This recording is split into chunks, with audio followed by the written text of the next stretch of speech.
When I was 5 years old, I went on a family holiday in Greece. And it was an amazing experience. I had the amazing opportunity to hang out in a place I'd never been before, where my family originated from, learning about the amazing culture, the place and the people where, my Greek heritage comes from. And although it was one of the most amazing experiences anyone could imagine as a young 5-year-old rummaging freely in a really amazing island, there were some downsides for me. A really minor one was, missing a big chunk of school. So I missed probably about 3 to 4 months of school, and when you're in that sort of early stage of learning, it becomes kind of critical because you miss out on some of those important lessons. But school had my back. They decided to take me out to do some, special learning, to fill in the gaps and to essentially try and, cover that learning that I'd missed. But one day in class, everyone around me received an envelope. Envelopes were handwritten and it seemed like child's writing, but I didn't get an envelope. I didn't get anything on my desk. But it turned out everyone else, while I was away, had engaged in a pen pal program. Because I wasn't there, I missed out. I remember thinking about this a few years ago. And I thought, I'd never had the opportunity to engage in a pen pal program. And that kind of made me sad. So being a millennial, I did the typical thing. I grabbed my laptop and thought I'd Google pen pal matchmaking. And essentially I found a website and it led me to find a pen pal. It was almost like a eHarmony, except without the embarrassing, sad dating stories and, the disappointment that is ultimately found. But I was matched with someone and we became, virtual friends initially. So we sent a few messages back and forth, and, from there we took things to the world of letter writing. That experience of writing a letter and sitting down and thinking about every word that you write, and when you're communicating with someone who doesn't understand English as well as me, it made me realise that our perception of communication has changed. It's changed so much over the past, 20 or so years. The activity of just writing a letter and receiving mail is almost a thing of the past. When I was a child and I was younger, receiving mail was fun. You'd get stuff like postcards, letters from family who are, somewhere more exotic and more exciting, and catalogues just seemed really cool and exciting, and, the potential of getting a new toy was really fun. However, if we look at mail now, the only thing that comes in our mailboxes is bills. A neighbour complaining about something, or now how we view catalogues as being complete junk. And the same can almost be said for email. So email 20 years ago was a complete novelty. You'd send an email to someone and maybe in a few days you'd get a response back. It wasn't as common or as critical as it was viewed today. Now we use email as the main form of communication within our workplaces. And it's kind of used as a tool really to, get stuff done. It's not used as a social tool. It's not used as a tool to create and develop relationships. And through email, we tend to treat people in a really transactional way. We don't treat them in a way to, work with them and speak with them. We only ask for stuff. We send something in the hope of receiving something, or we send something in the hope of getting it off our desks. And when we email, we tend to use a lot of sass and attitude. Who's familiar with per my last email when you receive an email like that? Or an email that says, just following up. Or another one like just sending this email again so it reaches the top of your inbox. If our emails aren't sassy or have a bit of attitude, they're often considered clinical. You can't read the tone. You can't add in inflection. It just doesn't have that same touch to it. I was talking to a friend of mine a little while ago, and he was telling me the story of when he sent his lecturer an email, and he started with, "Hi there."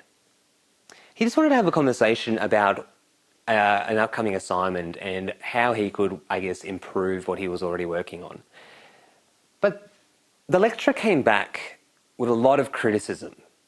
And rather than, I guess, engaging in the conversation about his assignment, he commented on the "hi there," outlining that it was unprofessional and that's not how you talk to people in a professional environment.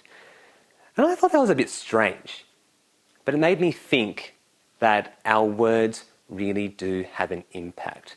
What we say can really change the perception of how someone may think about us or how they may treat us going forward. When I was studying at uni, I used to be a pharmacy assistant. And it was a really fun job, being able to, I guess, provide health advice and advice on products to, I guess, match people's symptoms and their issues. One day I was working in the store and it was a pretty busy Saturday afternoon. So we had a lot of people in the store, a bustling environment, which always made it really fun to be, I guess, in a retail environment, particularly when it's, I guess, not your what you're meant to be doing with your life. But one day, a man came in and he had his 3 kids there. And this was that busy Saturday afternoon. So he came up to me and he said, "My son's eyes are really itchy and he's got a really runny nose. I think he needs a hysterectomy." Now, if you know what that means, you know that his son obviously didn't need one of those. So I corrected the father and said, "I think you actually mean an antihistamine." Now, other people around heard that exchange and they thought it was hilarious. Although for, that man, it was just a fleeting moment. He accidentally said the wrong thing. But for everyone else, they might remember that for ages. Like I remember it from 8 years ago. So although it can be a fleeting moment to some people, our words really do have an impact and they can leave a lasting impression. So we really need to consider what we say and how we say it, because it can have a critical effect on other people. Taking that idea and bringing it to our workplaces, we need to think about how important it is that we communicate to those around us in a really considered way. Because building relationships is very hard. And in this current environment with the coronavirus and working from home, building relationships in this increased level of distance can be even more difficult. I came across a study from Quinnipiac University where they studied receiving emails and how that can have a really big impact on individuals' performance and mental health. So the study conducted involved supervisors sending their employees tasks. Some of those emails were rather civil, the others were quite uncivil. So the group were assigned math tasks and then asked to provide those back. In the uncivil category, the supervisor would say something like, "I could not be less confident in your ability to successfully do this. Here you go." Compared to the more civil emails, which would say things such as, "I really appreciate all of your effort in getting this done."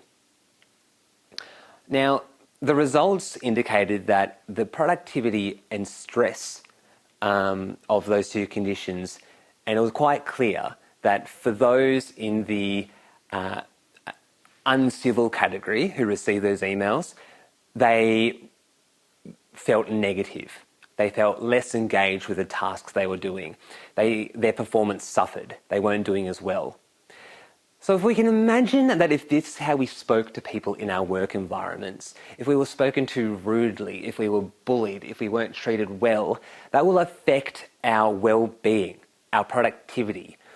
Work outputs would go down, our environments would suffer, and people wouldn't want to be there because they're not happy. So there's a diminished level of trust. There's a diminished level of trust between the employer and the employee.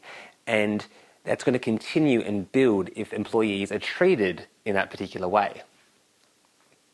From my own personal experience, some time ago in a past job, a senior person wanted to speak to me. It was my supervisor at the time. And that individual wanted to have a conversation with me. They just sent me a out of the blue calendar invite. There was no context, there was no agenda. I didn't really know what the conversation was going to be about. But we go and meet, and then that individual says that essentially I was useless, I was lazy, I only wanted to do really basic tasks. These were all unsubstantiated claims. There was nothing there to indicate that I had done any of these things. It was just an effort to put me down for some reason. As a confident individual, this was just someone trying to bring me down, and I don't know why. So obviously it affected me quite significantly. It was essentially, I guess, feedback coded. It was insults coded as being feedback. It didn't make me feel good, and it didn't make me want to really work as hard as I had the potential to do.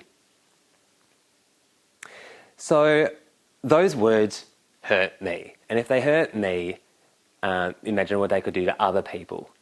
So it really essentially broke my trust. It broke the trust that I thought I had. But overall, and ultimately, I think this demonstrates that our words can be really impactful. They can echo in the minds of others for some time. So we need to be careful with what we say and provide the intention behind what we want to say. We want kindness, we want respect, and if we expect that, we should speak that, because ultimately our words do have an impact and they can leave a lasting impression. Whether it's over Zoom, email, or in person, we can build better relationships, better trust through how we communicate.